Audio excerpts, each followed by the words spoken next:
Welcome to This Explainer. Today, we're unpacking something literally almost everyone who has ever tried to study or learn a new skill has felt at some point. We're diving into a deeply relatable and honestly super insightful piece by Jingyi, a public health student writing for Flinders University's Better You Hub. We're tackling a massive roadblock to our well-being. We are talking about productivity guilt.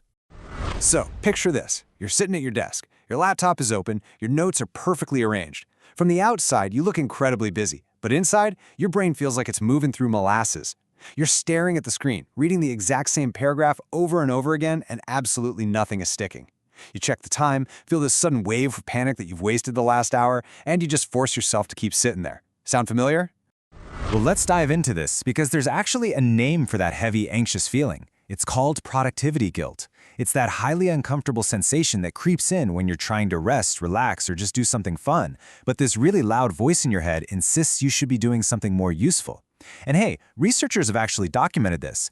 In a 2023 doctoral dissertation by Ku, it's discussed as leisure guilt, where downtime actually becomes difficult to enjoy because your brain tags it as an unproductive waste of time. It completely validates that internal struggle so many of us face.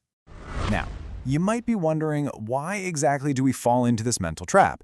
Jingyi points out three major reasons. First, study and knowledge work rarely feel finished. There's always another article to read or an email to send, right? Second, progress isn't always easy to see. Spending 2 intense hours grasping a complex concept doesn't look as physically impressive as just sitting at your desk for 10 hours. So we use time as this fake proof of our effort. And finally, toxic comparisons. Seeing peers working late or bragging about their busy schedules makes us feel like resting is a failure. We basically start treating rest as a shiny reward we have to earn, rather than just a basic human need. Here's where we need a major paradigm shift. When we feel overwhelmed, our first instinct is usually time management. We block out hours, make these massive schedules, and ask, how many hours do I have? But listen, that outdated focus on hours is fundamentally flawed if your brain is empty. What we actually need is energy management. This shifts the whole question to how much focus, attention, and mental energy do I actually have right now? Because let's be real, having 3 hours set aside means absolutely nothing if you're completely mentally overloaded. Section 1. The Science of Rest. Let's look at the actual biological and cognitive science behind this. Cognitive load theory, which was established by John Sweller back in 1988, scientifically proves that our working memory has a strict physiological limit for holding and processing new ideas at any one time. When you're learning something difficult, your brain isn't just a sponge passively soaking up water, it's actively trying to understand ideas, connect them to past knowledge, ignore distractions, and form memories. It is heavy lifting.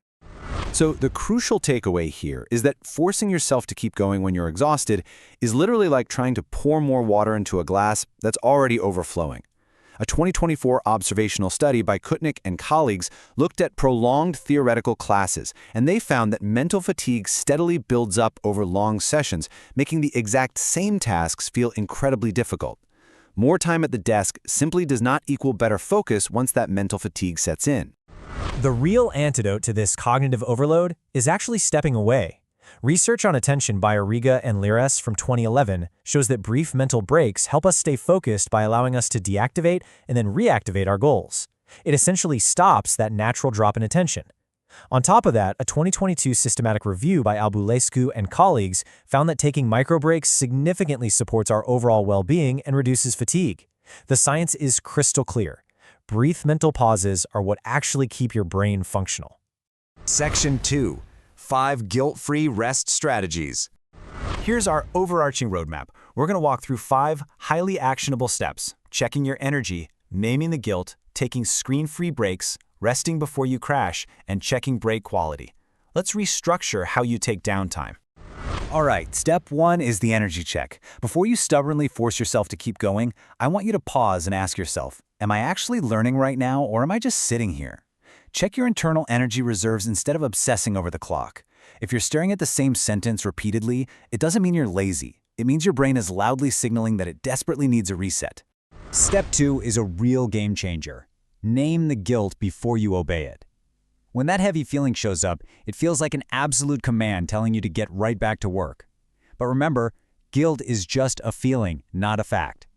Literally say out loud to yourself, this is productivity guilt.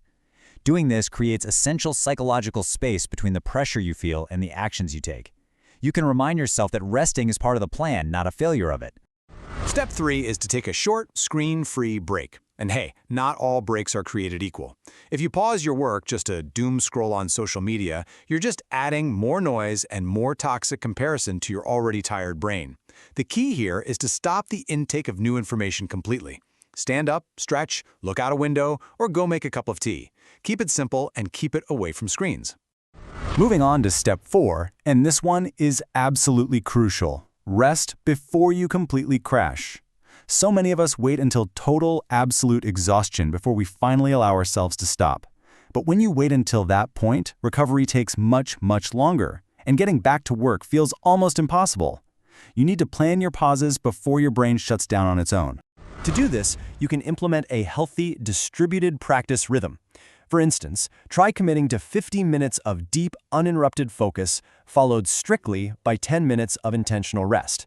It gives your brain a really clear, manageable goal, rather than an endless, vague day of studying. Or, if your energy is particularly low, use a tighter alternative rhythm, like 25 minutes on and 5 minutes off. This isn't just a trendy life hack, it's backed by serious learning research. A 2021 study by Van Hoof and colleagues on the science of learning strategies reinforces that distributed practice, basically spacing your study out over shorter sessions, is vastly superior to forcing everything into one giant exhausting block. Finally, step 5, check whether the break actually restores you. When your break is over, do a quick self-audit.